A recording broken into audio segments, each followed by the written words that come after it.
So I've talked a little bit about empowerment on my YouTube channel before, but I wanted to dive in a bit more deeply, and it is something that I've been giving a lot of thought to myself on a personal level for a while. And as we approach Aries season, this really does seem to be the perfect time to share my thoughts and ideas. So how can we feel strong and confident within ourselves? How can we find ways to do this? But before I get to that, I just want to talk about self-care. And this is a reminder for me as well. In order to step into our power, we first need to have self-care practices, and it's so important that we do that. We do need to try and create healthy sleep as best we can. We do need to take breaks when we're working, and we should try to ask for help when we need it. We should care for ourselves as much as we care for others. And I know many of us do struggle with this, and I include myself in that. It is something that I find very difficult. But we cannot feel empowered if we are depleted of energy. So self-care is the first step, and maybe the most important step to feeling a sense of personal power. In terms of other steps that we can take to step into our power, one of them is to try to have a mindfulness or conscious awareness practice. I've talked about this on my YouTube channel before, and I will link that video below this one. And if you are familiar with the teachings of Eckhart Tolle, or Tolle, which I'm still never sure how to pronounce his surname, who of course wrote that amazing book, The Power of Now. You can find Eckhart here on YouTube, so if you haven't by some miracle found him yet, then I think it is certainly worthwhile interacting with the teachings of Eckhart Tolle, or Tolle. And he talks about the practice of conscious awareness, but essentially it is the same thing as mindfulness. It's just a different way of describing it. And through this practice, it does help us step into our power. It does create a much deeper connection between mind, body, and spirit. And if you think about it, by practicing mindfulness, and I'll just very briefly describe what I mean by that, or what that is if you don't already know. It's about connecting to the present moment, focusing on our breath and letting go of our thoughts. But really, that's really more sort of how one would practice a mindful meditation. Practicing mindfulness as a kind of way of life is just always kind of trying to be in the present moment. And that doesn't mean that we forget about, it doesn't mean we can't think about things that have happened in the past. It doesn't mean that we can't ever think about plans that we've got coming up, or making a to-do list, or adding to our to-do list. It just means that we live a greater percentage of our lives in the present moment, rather than being kind of lost in thought and allowing, if you like, our minds to take over. That's really what it means. If you want a deeper explanation than that, then I do recommend The Power of Now by Eckhart Tolle, and also checking out his teachings as well. So in terms of the practice of mindfulness or conscious awareness, it is something that I try to do in my own life. And I would say, in terms of where I am, I kind of dip in and out of being purely conscious. So I do still sometimes overthink, but considerably less than I used to. So it does happen, but I am generally able to check myself before that overthinking kind of becomes more out of control, if you like. I'm able to kind of become the watcher of my own thoughts. And again, that's something that Eckhart talks about. It's about being the watcher of your own thoughts, so almost observing the thoughts that you're having and kind of almost as if you're separate to them, and actually creating that separation between yourself and your thoughts. It's quite a difficult concept to describe, but it's actually fairly easy to do, and it does get easier the more you practice it. Like everything in life, as we practice, we get closer and closer to perfection, if you like, if such a thing could ever exist for any aspect of life. But it's all about the practice, and that practice does make a difference. So another thing that we can do that will be useful is to find out more or interact with the Akashic Records. I'm sure you'll be familiar with the concept, or you will have heard of the Akashic Records, but if not, you can find lots of useful information here on YouTube, and also a Google search will of course answer many of your questions, but I will endeavour to give you a bit of a description of what it actually is. So the Akashic Records is a non-physical location where stored is every thought, feeling, action of every single sentient being here on planet Earth. And this is all incarnations of said human beings, so it includes past life, current life, future lives. Now it's a bit of a difficult concept, I suppose, to get your head around if it's not something that you're already aware of. But alongside all of that data, if you like, that is stored, there is also a soul book for each person. And within that soul book, alongside the thoughts, the feelings, the actions taken by every single person, there is also information on someone's life purpose. So by life purpose, I'm talking here of a spiritual life purpose, or spiritual in some way. So by interacting with the Akashic Records, this will enable us to find out what our life's purpose is. Well, it's certainly one way to do it anyway. So that can be another helpful way to step into our personal power, because of course by knowing what our spiritual purpose is, we will therefore feel a greater sense of who we are, and we will see ourselves as more than just a human being, but as a soul with a spiritual, beautiful purpose here on earth. So it gives us that sense that we're so much more than the mundane, so much more than going to work and having holidays and going shopping and doing the dishes and all of that kind of important life stuff. But it enables us to see this kind of greater sense of our purpose here on earth. So that can also be a really helpful way to step into personal power. Alongside this, another useful way to help us step into our personal power is to heal or to work on our inner child wounds. Now, I say this with a note of caution, because not everybody's childhood experiences are kind of storybook picture perfect.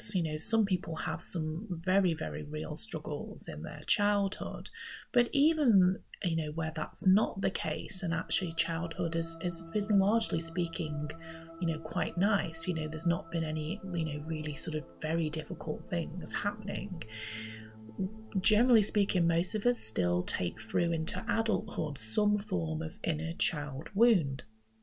And if we think of ourselves essentially as existing in all phases of our life, so what I mean by that is, so as I sit here now, I am a 49-year-old woman talking here on YouTube But also, I'm all of those things that happened before in my life. So at one point in time, I was a tiny baby and then became a toddler and, a young child and so on. And if you've watched any of my previous videos, you will know that I talked about being bullied as a child. In school, I was lucky that, I had supportive parents, but my experiences in school, largely speaking, throughout the whole of my school life, actually, I was bullied to varying degrees. Sometimes the bullying was quite was more severe, if you like. And as I'm saying those words to you now, I can feel a change within my body as I'm talking about it. So I certainly have some more inner healing to do with regards to those experiences. And there are ways that you can do that to help us help to heal those inner child wounds. And I'm going to share one idea with you now. So we can utilize that self-talk. So I've mentioned the inner critic. So rather than being the inner critic, we can be the positive, affirming parent. So we can talk to the inner child, the child that still exists within us, in a gentle, positive, encouraging way. So where perhaps we may make a mistake or something goes wrong, we can change that self-talk that we have. And by self-talk, I literally just mean the thoughts that we have in our head, or indeed the things that we may even say out loud. We can be more nurturing, more supportive, more kind. And that's not to say that we don't take responsibility for any mistakes that we make, but we learn from them rather than being harsh and perhaps using the words that maybe our parents might have used towards us, where we may have made a mistake, and then you have, if you like, the harsh parent or the critical parent, and then you have the nurturing or kind parent. And obviously, in terms of childhood experience, our parents could be either of those things at any point in time. Regardless of that, it's about finding space to be that nurturing parent and talking to our inner child in a gentle, comforting, supportive way. There may be times in our lives where we do feel vulnerable, and we're aware by practicing self-awareness, by practicing conscious awareness, by being present in the moment. We're aware that something has come up that somehow triggers a memory or triggers a time in our experience where we felt very vulnerable and perhaps unloved or unsupported. So we can support ourselves by using that self-talk to kind of bring ourselves around, if that makes sense. We can use supportive language in our mind. We can encourage ourselves back to feeling a sense of power again. And I say all of this with a note of caution when thinking about inner child wounds. Of course, for some of us, unfortunately, those wounds are much deeper, and the experiences we may have had in childhood were very difficult indeed. And if that is the case, then it may be advisable to seek some other kind of support, some counselling, before trying to do any internal work, because to work on, the inner child wound, where those wounds are actually far more problematic, it could be much safer and much more helpful to get advice from an expert before moving forward with that. So that's just a note of caution there when thinking about inner child work. But if that is not the case, another thing that we can do is to embrace our inner child more as well. So we can do activities that are fun. So if you are a parent yourself, when you go perhaps to the park with your child, find time to also play alongside them. So it might be sitting on the swings with your child. It might be sitting on the roundabout, if that's something that you can handle. I know I certainly can't, it makes me feel sick, but I have certainly played on the swings with my child, not for a little while now actually, but it is something that we've done together. And there is a great sense, for me anyway, of kind of personal freedom. Now, I remember as a child playing on the swings, and I always kind of almost felt like I was flying. So it did make me feel quite free. It was my favourite kind of thing to do in a park. I wasn't really interested in climbing or going on a slide, but I did really like that feeling of playing on the swings. So that's something that we can do. But of course, if you're not a parent yourself, or you don't have nieces and nephews, or you're not a grandparent, then you may need to find another way to embrace that sense of play. So it could be colouring in. You could get yourself a colouring book and colour in. It could be even, if you have a garden or a yard, it could be throwing a ball against the wall as you may have done as a child. And you might feel silly at first because it's not usually something that we would do as adults, but you'll find that actually very quickly as you throw that ball against the wall, or as you colour in some kind of colouring book, that you do have that sense of childlike play. And actually as well, if you practice colouring in, it's also quite a mindful activity. It also does give us a sense of calm in that way as well. So it's kind of a win-win, if you will.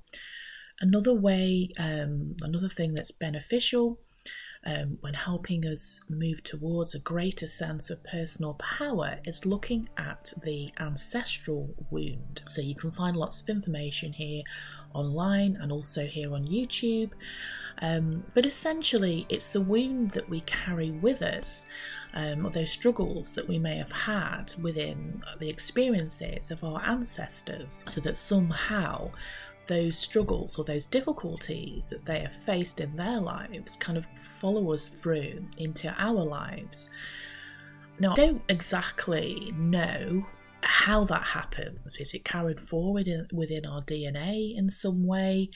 Is it part of the collective consciousness? I'm not sure. But it may well be that if you're able to do any research into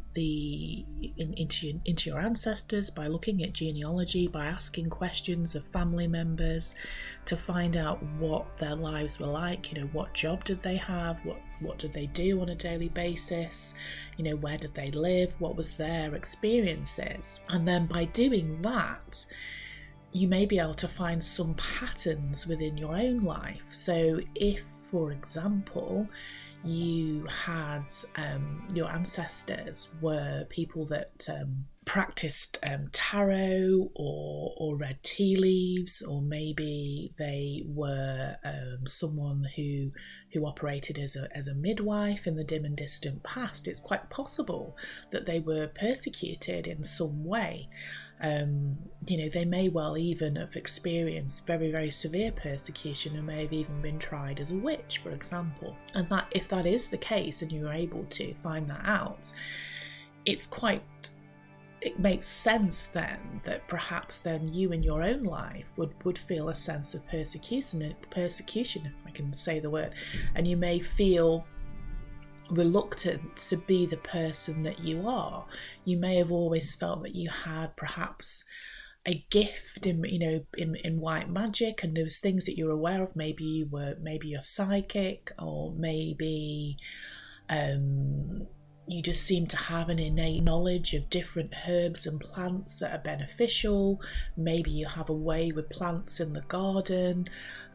Maybe you're able to create magic in your kitchen. You're just somehow naturally innate, just an amazing cook without any kind of formal training, or whatever it might be. But perhaps whatever skills you have, you don't feel comfortable with them, and that may well relate to this ancestral wound that I've talked about. So it's interesting, of course. You may find some things that will be difficult to read about or difficult to hear about, but if you can find those themes within the experiences of your ancestors, then it can help you to make sense of how you feel in your life, and it can help you heal those wounds.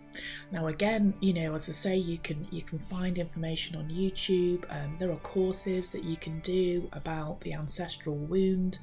I'm not sort of recommending any one in particular, but there are courses that you can do.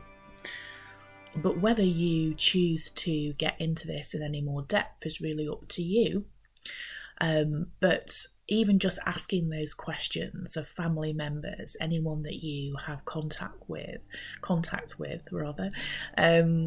just by asking those questions may enable you to have some answers for some questions that already exist in your own mind. Why do I always feel this sense of struggle with my identity?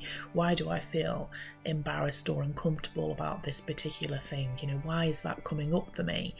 And it may well be that the answer is within that ancestral wound. And finally, another thing that is useful, can be very useful with helping us step into personal power, is affirmations. So an affirmation is something that you say out loud or in the quiet of your mind that are positive, affirming words, and they can relate to anything. You can find some affirmation videos here on my YouTube channel, and you can find lots of others here on YouTube, but you don't necessarily have to interact with a YouTube video. You can simply just create some positive words that you have written, or that you've come up with, that then you say out loud or in the quiet of your mind. So it may well be, I feel empowered, or I feel confident. Choose the words that are more kind of meaningful to you in the language that you would use in your daily life. So the more meaningful they are, the more power those words will have. And I think with affirmations, I find it's probably not that helpful to continually say them like over and over again throughout your day, because if you're someone who is perhaps a little prone to overthinking, as I know that I am, they can almost become a little bit obsessive, really. So you're actually saying them a bit too much. So it's probably better maybe to say some affirmations in the morning, maybe partway through the day, and then again before you go to bed. So rather than trying to sort of think of them constantly.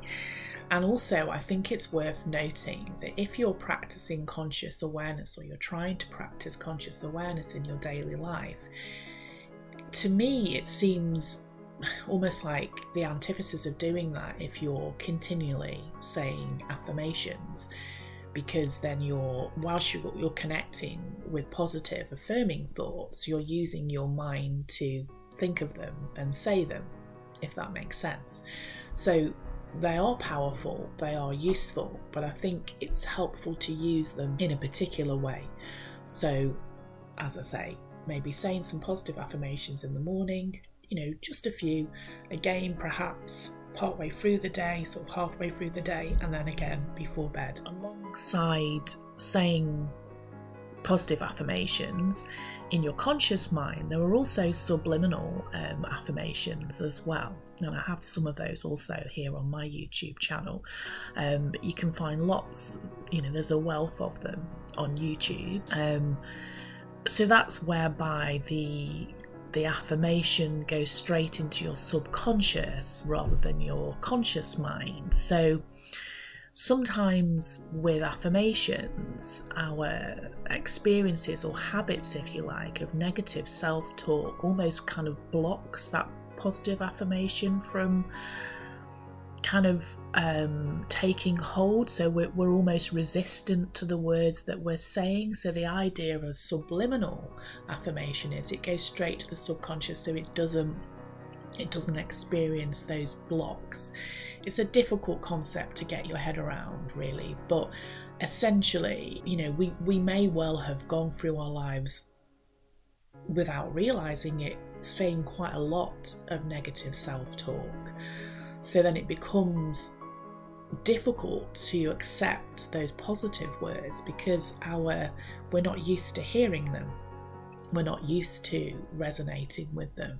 So mentally we kind of block them. We don't, whilst we might say the words, we're not emotionally connecting and believing in those words. So, if we've always told ourselves that we're clumsy, it might be very difficult to say, I live my life with grace. It might be difficult for us to accept what we're saying. It might, we may have blocks towards that. Now, of course, over time, as we move through the days, the weeks, the months, we should start to feel a greater sense of actually believing in the words we're saying. But the subliminal affirmation kind of bypasses that. It bypasses that resistance that I'm talking about. So all of these things that I've talked about, a combination of them, maybe all of them, some of them, will help to create a sense of personal power. Now, I'm not saying that you have to do every single one of these in order to feel personal power. These are just sort of ideas, they're suggestions that may be useful. And if you do try to employ any of these things that I've talked about in your daily life, or perhaps it's something that you've been doing for a long time, maybe you've already delved into that inner child wound, the ancestral wound. Maybe you've already done quite a lot of work around the Akashic Records. Perhaps you are a keen practitioner of conscious awareness. Do let me know in the comments, and please do share your wisdom and your thoughts with me. I'd really love to hear about that. So I think that brings us to a natural close with this video. Thank you so much for watching. Thank you for being here. Do, if you want to, like, share, subscribe. It really means a lot to me, and it really does help YouTube find me, and more importantly, it helps other people who are also, or may also be interested in the words that I am sharing, to find me here on YouTube. So I will create another video really soon. That's all. Bye for now.